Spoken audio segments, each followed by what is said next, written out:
যে কোনো কিছুই বলার সৌন্দর্য না থাকলে ভালো লাগে না। আমিও বলবার চেষ্টা করি সুন্দর করে, এবং আপনারাও প্লিজ আমার যদি বলাগুলো ভালো লাগে লাইক কমেন্ট করবেন, সাবস্ক্রাইব করবেন। একদিনকে আমি আমার বন্ধু দুজনে মিলে পড়তে যাচ্ছি দুজনে। এবার মাস্টারমশাইয়ের বাড়িটা যাওয়ার সময় বর্ষার দিনে জল হয়ে যায়, যেটা শর্ট রাস্তা সেটা জল কাদা মাঠ এক হয়ে যায়। ঘুরে যেতে হলে আমাদের অনেকটা সময় লাগে, 30-40 মিনিট লেগে যায়। তাই এরকমই একদিন আমি আমার বন্ধু বললাম ঠিক আছে চল শর্টকাটে চলে যাই, 10 মিনিট লাগবে স্যারের বাড়ি যেতে। জল দিয়ে দুজনে যেতে থাকলাম। কিছুক্ষণ যাওয়ার পরে পাকা রাস্তাটা পার হয়ে এবার মাটির রাস্তায় পড়েছি, জল আর মাঠ সব এক হয়ে রয়েছে। আমরা দুজনে এগোচ্ছি, আমার বন্ধু আগে আগে এগোচ্ছে, আমি পিছনে এগোচ্ছি, কথা বলতে বলতে দুজনে যাচ্ছি। হঠাৎ দেখি ও হুশ করে ট্রেনে ঢুকে গেল। নরম মাটিতে পা পড়েছে, ও বই খাতা সমস্ত একদম পড়ে গেল, জুতো হাতে সমস্ত জলে পড়ে ভেসে গেল, মানে এরকম অবস্থা।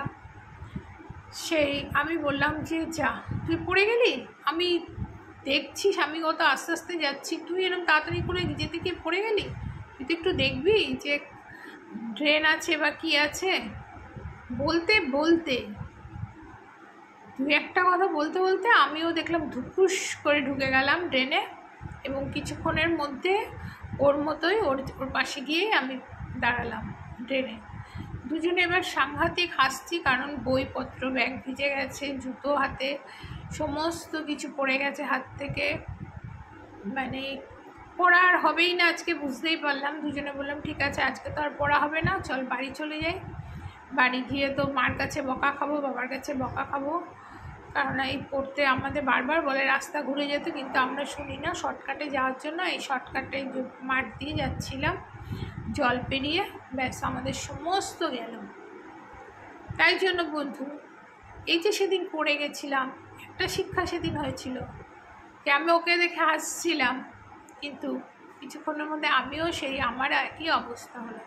এরকমই বন্ধু, কোনো সময় অন্য কাউকে দেখে কোনো কিছুতে যদি মনে হয় যে ওর কেন হলো, কী জন্য হলো, কীভাবে হলো, তখন কিন্তু তার কোনো সদুত্তর পাওয়া যায় না, এবং অনেক সময় নিজেও সেই জায়গায় কখন কীভাবে পৌঁছে গেলাম সেটাও অনেক সময় বোঝা যায় না, যে কী করে আমার এরকম হলো বা আমি কেন এরকম জায়গায় চলে আসলাম।